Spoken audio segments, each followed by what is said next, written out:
नमस्कार दोस्तों, आज मैं जो कहानी लेकर आई हूँ बड़ी ही ज्ञानवर्धक और प्रेरणादायक कहानी है।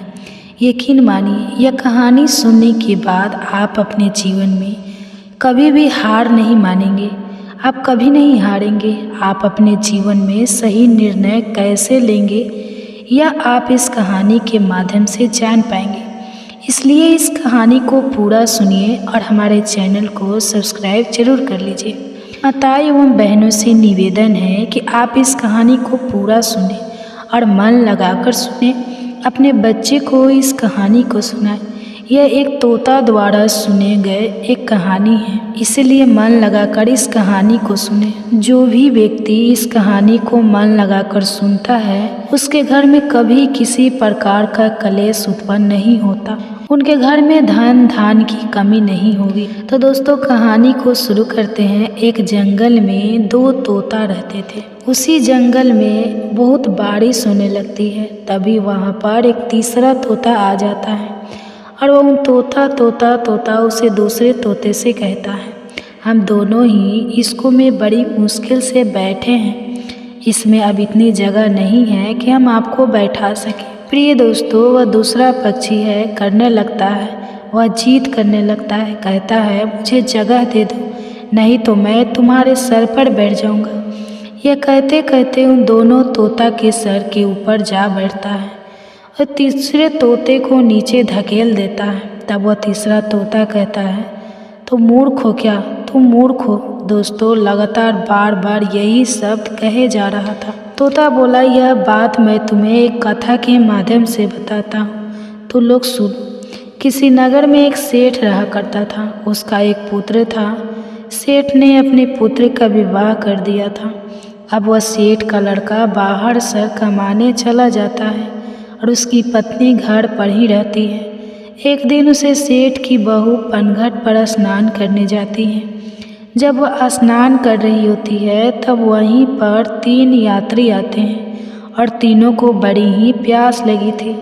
वह यात्री उसे सेठ की बहू से कहते हैं, आप हमें पानी पिला दीजिए, प्यास से हमारे प्राण सूखे जा रहे हैं। उस वक्त की बहू के बदन पर इतने पर्याप्त कपड़े नहीं थे क्योंकि वह स्नान कर रही थी। वह उन तीनों यात्रियों से कहती है, भाई तुम कौन हो? कृपया।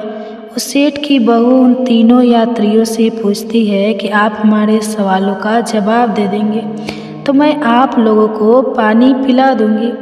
तब उस सेठ की बहू उस तीसरे वाले व्यक्ति से पूछती है, यात्री तो 2 होते, तुम कौन से वाले यात्री हो? अब वो व्यक्ति सोचने लगता है, हमें यही नहीं पता कि हम कौन से वाले यात्री हैं। तब वह व्यक्ति कहता है, मुझे नहीं पता मैं कौन सा यात्री हूँ। तब वह दूसरा व्यक्ति कहता है, प्यास से मेरा गला सूख रहा है, इसलिए आप मुझे जल पिला दीजिए। तब उस सेठ की बहू कहती है, तुम कौन हो?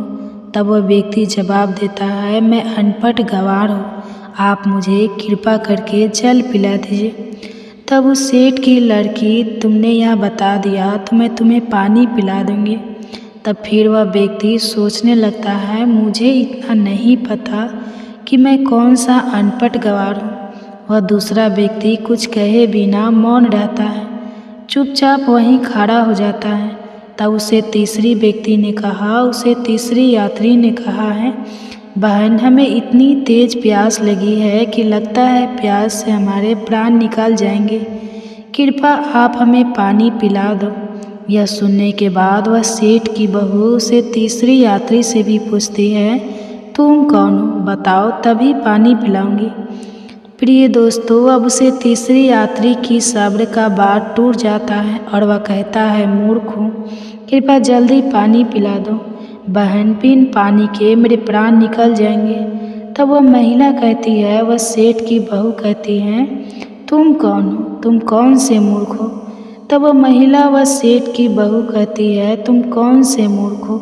मूर्ख तो 2 तरह के होते हैं, तुम कौन से वाले मूर्ख हो? तीसरे वाले व्यक्ति के पास भी इस सवाल का कोई जवाब नहीं था।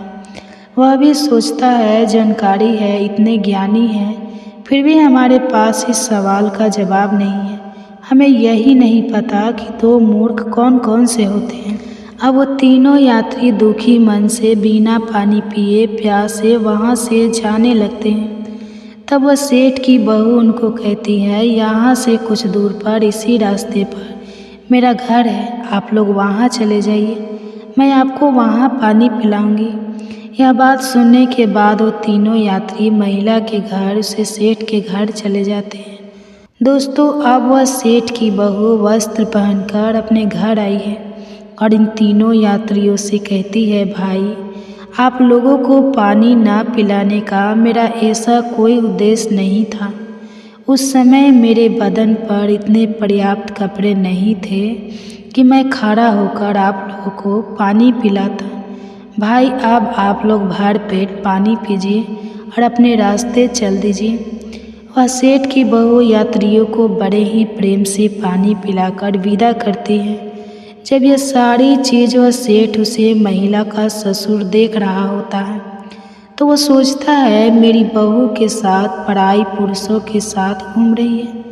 प्रिय दोस्तों, वह सिर्फ सोचने लगता है, मेरी बहू बदचलन है, मेरा लड़का बाहर कमा रहा है और यह पराई मर्दों के साथ घूमती है, पराई मर्दों को अपने घर लेकर आई है।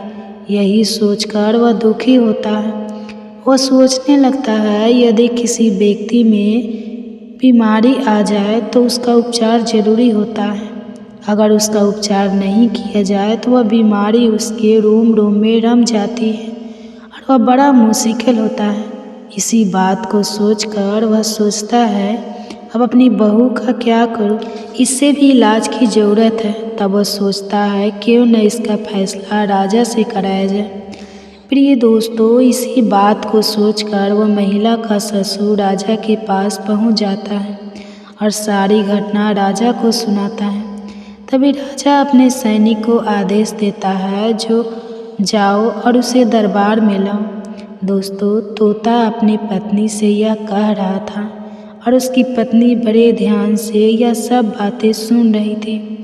आगे वह कहता है, तभी राजा के सैनिक सेठ के बहू के पास जाते हैं और कहते हैं, तुम्हें राजा ने दरबार में हाजिर होने का हुक्म दिया है, तुम चलो। तभी सेठ की बहू कहती है, भाई अब सबसे पहले राजा से ये पूछ कर आए, उसने मुझे किस रूप में बुलाया है, माँ के रूप में बुलाया है या बेटी के रूप में बुलाया है या बहू के रूप में बुलाया है, उसने मुझे किस रूप में दरबार में बुलाया है।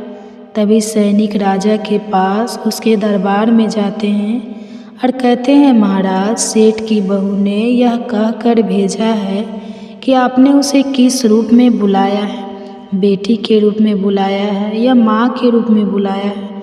तभी राजा बड़ा सोच में पड़ गया। तो मंत्री उसको सलाह देते हैं, महाराज सेठ हमारे नगर का सेठ है, इसकी बहू हमारी बहू लगती है, इसलिए आप उसे बहू के रूप में दरबार में बुलाइए। तभी राजा अपने सैनिकों को आदेश देता है और कहता है, पालकी लेकर जाओ और उसे सेठ की बहू को यहाँ दरबार में लेकर आओ। तभी राजा के सैनिक सेठ के लड़के के घर पहुँचते हैं और उस महिला से कहते हैं, तुम्हें राजा ने बहू के रूप में बुलाया है। प्रिय दोस्तों, आगे तोता कहता है, इतना कहने के बाद वह सेठ की बहू तुरंत पालकी में बैठकर राजा के महल चली जाती है। सेठ की बहू राज दरबार में हाजिर हो जाती है। तब राजा उससे कहता है, क्या तुम चरित्रहीन हो, तुम्हारा पति विदेश में कमाता है और तू पराई मर्दों के साथ घूमती हो, उन्हें अपने घर लाती हो, ऐसा हमारे राज्य में नहीं हो सकता। यदि आप ऐसी काम करेगी तो तुम्हें राज छोड़कर जाना होगा या फिर सज़ा मिलेगी। तब वह सेठ की बहू कहती है, महाराज मैं एक पतिव्रता स्त्री हूँ, मुझ में पर कल आने से पहले आप थोड़ा सोच लीजिए। क्या किसी प्यासे को पानी पिलाना, क्या किसी भूखे को भोजन खिलाना, क्या यह अपराध है? अगर आपके राज्य में ऐसा कोई संविधान है तो हाँ, मैंने अपराध किया है, बार बार लगातार करूँगी। इतना बात सुनने के बाद राजा बड़ा ही चिंतित होता है। राजा कहता है, आप मुझे पूरी बात विस्तार से बताइए कि क्या बात है। तब वह सेठ की बहू पूरी बात करती है। उसने कहा, महाराज, मैं पनघट पर स्नान कर रही थी, तभी 3 यात्री चलते चलते व्यक्ति आते हैं और कहते हैं, हमें प्यास लगी है, हमें पानी पिला दीजिए। उस वक्त मेरे बदन पर इतने पर्याप्त कपड़े नहीं थे कि मैं उनको घर खड़े होकर पानी पिला सकूं। इसलिए मैंने बैठे बैठे उन लोगों से इतने कठिन सवाल पूछे कि वह जवाब नहीं दे सके। उसके बाद मैंने उन्हें अपने घर भेजे और मैं कपड़े पहनकर अपने घर आई। घर आने के बाद वहाँ मैंने उन लोगों को पानी पिलाया। पानी पिलाकर मैंने उनको भेज दिया। तो महाराज, मैंने इसमें क्या गलत किया है? उस महिला की इतनी बात सुनने के बाद राजा ने पूछा, आखिर तुमने ऐसा कौन से कठिन सवाल पूछे कि वो जवाब नहीं दे पाया? जब सेठ की बहू वह 3 सवाल राजा के समक्ष रखती है तो राजा बड़ा ही सोच में पड़ जाता है। राजा के मंत्री सभी विद्वान सोच में पड़ जाते हैं। उनके पास भी इन 3 सवालों के कोई जवाब नहीं थे। अंत में राजा बड़ा परेशान हो जाता है और इन 3 प्रश्नों के उत्तर को जानने के लिए बहुत कठिन परिश्रम करता है, लेकिन प्रश्नों के उत्तर नहीं आते। हमारे विद्वानों और मंत्रियों के पास भी इस प्रश्न के उत्तर नहीं है। प्रश्नों के उत्तर बता दीजिए। तब वह महिला सेठ की लड़की की पत्नी हाथ जोड़कर कहती है, महाराज, यह 3 प्रश्न बड़े अनमोल हैं और इनके उत्तर तो इसे भी अनमोल हैं। आपसे मैं कहती हूँ कि ये 3 प्रश्न और उत्तर मैं बताऊँगी तो बदले में मुझे क्या मिलेगा? महाराज, अगर सौदा हो तो बराबर का हो। महिला सेठ की बहू बड़ी ही चतुराई से अपने दिमाग का इस्तेमाल करती है। राजा बड़ा सोच में पड़ जाता है और अंततः आधा राज पर आप राज करेगा और आधा पर मैं। अब उन 3 प्रश्नों के उत्तर हमें बता दीजिए। प्रिय दोस्तों, वह सेठ की बहू पूरी लिखी पढ़ी के साथ आधे राज्य को अपने कब्जे में कर लेती है। तब वह 3 प्रश्नों के उत्तर बताती है। वह कहती है, महाराज, गौर से सुनिए।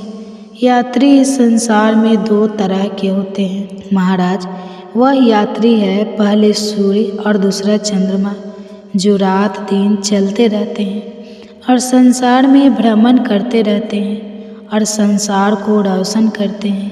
यही 2 यात्री है, सूर्य और चंद्रमा।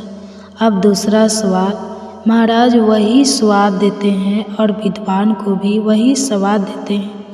यही है अनपढ़ गवार। तीसरा सवाल, मूर्ख 2 प्रकार के होते हैं। पहले मूर्ख मेरे ससुर हैं, जो अपने घर की बात को दूसरे से कहते हैं। वही सबसे बड़ा मूर्ख होता है। यदि मेरे ससुर ने इस बात को मुझे आकर पूछा होता तो मैं उन्हें सारी बातें बता देती। मेरे घर की इज्जत नीलाम नहीं होती। मेरे घर की इज्जत इस तरह भरे दरबार में उछाली नहीं जाती। मेरी बदनामी नहीं होती। इसलिए सबसे पहले सबसे बड़ा मूर्ख मेरा ससुर है। तब राजा कहता है, दूसरा सबसे बड़ा मूर्ख कौन है? तब वह महिला कहती है, महाराज, दूसरा सबसे बड़ा मूर्ख एक और राजा होता है, जो बिना सोच समझे फैसला कर लेता है। वही सबसे बड़ा मूर्ख होता है।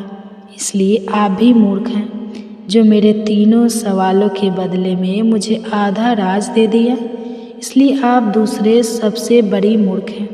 प्रिय दोस्तों, राजा को बड़ा गुस्सा आता है, लेकिन वह कुछ कर नहीं सकता था, क्योंकि वह महिला भी आधी महारानी बन चुकी थी। आधा राज उसका है, आधी सी उसकी है। दोस्तों, अपने दिमाग का सदुपयोग करिए। वह सेठ की बहू आधे राज की महारानी बन जाती है। तोता अपनी पत्नी से कहता है, प्रिया, सबसे बड़ा मूर्ख वही होता है जो अपने घर की बात को बाहर निकाल दे, अपने घर की बात को उन लोगों से कहे। वही सबसे बड़ा मूर्ख होता है। और दूसरा मूर्ख वह होता है जो किसी दूसरे के खाने पर अपना सब कुछ लुटा दे। वही सबसे बड़ा मूर्ख है। इनका कुछ नहीं हो सकता। तब तोता की पत्नी को समझ में आता है कि संसार में कौन कौन मूर्ख है। इसलिए कहते हैं अपने दिमाग हमेशा सही समय पर उपयोग करता है। इसलिए कहते हैं अपने दिमाग का जो मनुष्य हमेशा सही समय आने पर सही उपयोग करता है वो अपने जीवन में हमेशा कामयाबी पाता है। जो लोग अपने दिमाग का सही उपयोग नहीं करते वो हमेशा पीछे रहते हैं। एक दिन ऐसा आता है कि उनका पाटना हो जाता है। तो दोस्तों उम्मीद करती हूँ आपको यह ज्ञानवर्धक कहानी पसंद आई होगी। अगर यह वीडियो आपको अच्छा लगा तो हमें कमेंट में ओम नमः शिवाय अवश्य लिखें। धन्यवाद।